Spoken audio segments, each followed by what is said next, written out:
Alright, this happened to me a few days ago, but it unnerved me so much that I haven't given it much thought until now, and I was immediately struck by the resemblance my encounter has with Skinwalker stories that I've read here on X.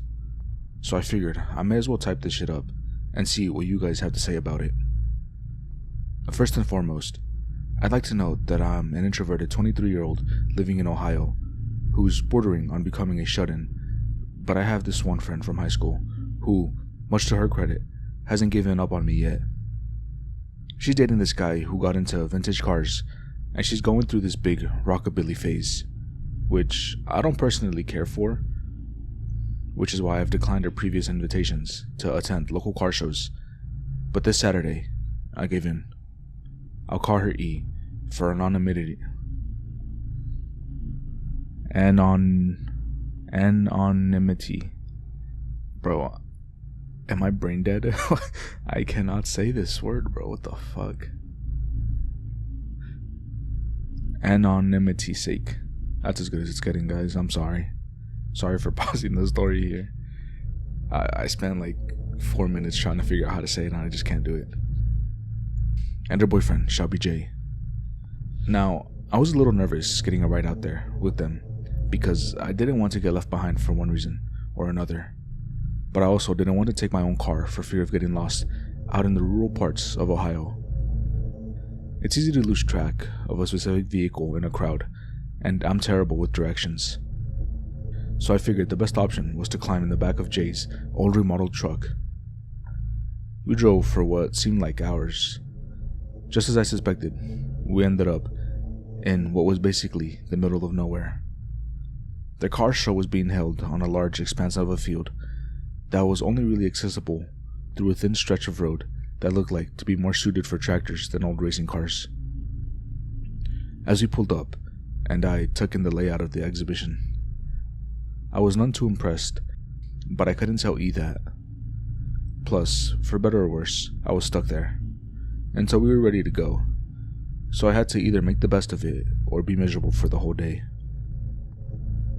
Skipping to the meat of the story, I'll just say that I got bored of the seemingly endless row of cars pretty fast, and as dusk approached, I was hopeful that we would soon be leaving. But my hopes were thoroughly crushed when an impromptu bonfire was assembled. Feeling exhausted at this point, and wishing that I hadn't come, I took a seat on a picnic table that was situated on this block of concrete, a bit away from where all the vintage cars were parked. I was bored out of my mind as I listened to the men drunkenly talk about the parts and tools, as if they hadn't done enough of that in the daylight. And by chance, I happened to catch some guy staring at me through the crowd. I remember being a little unnerved by the intensity of his gaze, but I brushed it off, thinking he was either going to cause trouble or he was high on shrooms. Either way, I diverted my attention elsewhere, and I sort of forgot about the guy as I thought about what I could have been doing at home on the computer in that moment. Minutes passed when I felt someone slide onto the bench beside me, and I offhandedly glanced over, expecting whoever it was to be oblivious to my presence, much like everyone else at this little shindig. But much to my surprise, the person was staring at me dead on. I jumped and reared back, more than ready to berate him for scaring the crap out of me, when it clicked in my head. This was the guy who had been staring at me from the other side of the crowd, and just like before, he was staring at me so hard that it freaked me right the fuck out. Being who I am though, I tried to play it off. I smiled and said something like, "Hey, how's it going?" He didn't respond, only continued to stare back at me, and the longer I looked at him, the more I realized that something was off. Despite how intensely his eyes were locked onto me, the muscles on his face seemed slack. His jaw wasn't really sitting right in his mouth, and his arms were limply sprawled across his lap, like he just let them fall as they may when he sat down next to me and hadn't bothered to readjust them. I was really unnerved by this point, and just when I was about to excuse myself, he did something I don't think I'll ever be able to forget. Without anything else changing in his facial expression, his lips started to curl upwards. It was a slow process, and I could actually see the muscles tensing and straining in his cheeks as his lips gradually moved higher and higher until I now realized, with startling clarity, he was giving me the exact same smile I'd given him not too long ago. But it didn't stop there. They kept moving further up until I could see his gums, and his lips were stretched out thin and white. It was only then that I smelled it. Some horrible stench like a dead dog that had crawled up straight out of hell. I didn't even bother with pleasantries, as I quickly stood up and moved away from him. At the time, I thought maybe he was some sort of whacked out loser, but looking back on it, I see all kinds of similarities with what I've heard concerning skinwalkers. It's probably a really good thing that this thought didn't cross my mind at the time, because otherwise I don't think I could have handled what happened next. So I went looking for my friend and her boyfriend through the crowd, intent on telling them that we had to leave, and I wasn't going to take no for an answer. I finally found her and told her what happened. Of course, she tries to say it was probably some guy who was just tripping out, and if I stayed with her and Jay, I should be fine. I told her that wasn't going to work for me, and I really need to leave. I could tell that they were really disappointed, but much to my relief, they gave in. They bid farewell, though it was far from fast enough for me, and we walked across a dark field to his truck. We get in and start driving away. I actually thought I was home free in that moment, but as it turns out, I seem to have really bad luck. Just as we go to pull out onto that thin road, something stumbles into the headlights. Sure, I was ready to start screaming my lungs off in the blink of an eye, but I calmed down when I saw it was a woman. And so that she lifted her head, looked straight through the windshield at me, and her lips started to slowly curl upwards.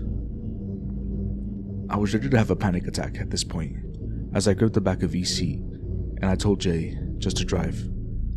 Despite the panic, there was no doubt in my voice. He didn't understand, and said that he was just going to see if she was alright. He rolled down the window and stuck his head out, asking her if she was okay.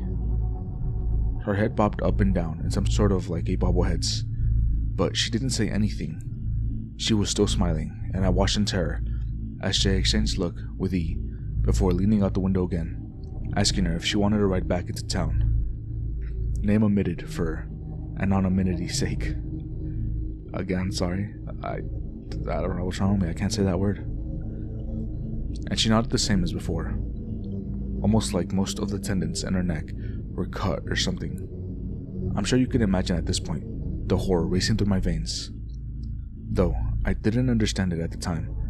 And then double that, as you think, was about watching this strange person slowly walk around to the driver's side passenger door, pull the creaky door open, and we could climb in to sit next to you on the back seat. Yeah, I was ready to piss my pants. I'm actually surprised I didn't throw up from how scared I was. Well, we started driving again, and I pushed myself so far into the corner as I could without ever taking my eye off of her. Much to my surprise, she never even looked at me. She spent the entire ride looking down at her lap, and I was seriously starting to question how long we were going to keep her in the car with us, seeing that she hadn't specified where she needed to be dropped off at. But as we were passing a house on the back road, right near the city limits, she suddenly spoke, just one word: "Here." But it wasn't the English language as we know it. It was more like a croak that sounded like the word "here," and it turned my blood to pure ice. Jay was confused, but he did pull over to let her out. Ever the gentleman. He asked if she was really okay being let out here, and climbed out, turned to look at him in the driver's window, and nodded like a damn bobbleheaded again. Jay and E bid their farewells, and it was only for a split second, but I swear I saw her lips start to curl upwards again, and then she spun around and seamlessly disappeared into the darkness. The two lovebirds up front agreed that the situation seemed a bit strange, and I didn't even try to tell them the truth, mainly because I don't know what the truth was.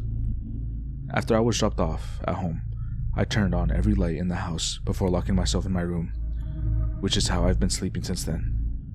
The entire thing just really scared the crap out of me, and now that I'm seeing the Skinwalker connections, I'm even more unnerved by the memory.